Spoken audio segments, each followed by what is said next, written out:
سلام عزیزان، مواد ترشی، سبزیجات نعنا و تلخون و فلفل تند. در این قسمت هم ما کلم و گل کلم رو خرد کرده شسته و آماده میکنیم.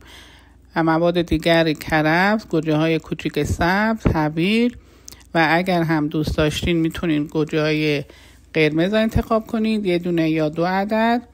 و وقتی که اینا رو آماده کردید ما در اینجا سیر رو داریم که باید از سیر استفاده کنیم و کمی سرکه و نمک و اینا موادی هستن که همشون رو آماده میکنیم و یه ظرفی شیشه‌ای آماده کرده و این مواد رو خرد و شسته و تمیز داخل این ظرف میریزیم.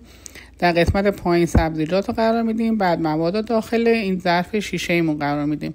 وقتی که این مواد رو تمام کامل ریختیم و آماده شد، در قسمت آخر هم سبزیجات رو قرار میدیم.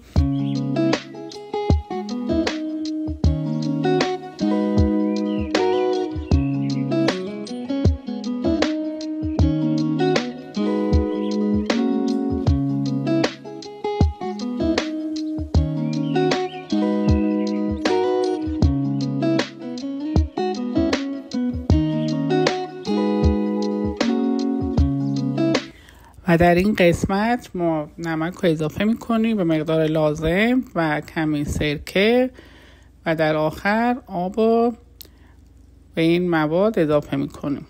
این ترشی ما را که در اینجا مشاهده میکنید، این آب و مقدار لازمی که ریختیم و این به صورتی که این آبش پر شد، ما در آخر اینا با پلاستیک اینا بسته و دهنش رو میذاریم در جای نه زیاد گرم نه زیاد سرد و این در مدت 10 روز.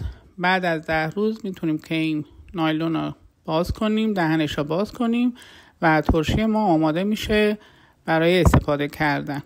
به این صورت الان من بعد از 10 روز باز کردم، اینا که مشاهده میکنین الان آماده است برای خوردن. خیلی خوشمزه و نه کپکی نه چیزی، خیلی تمیز، مرتب و خیلی خوشمزه در اومده. امیدوارم خوشتون بیاد.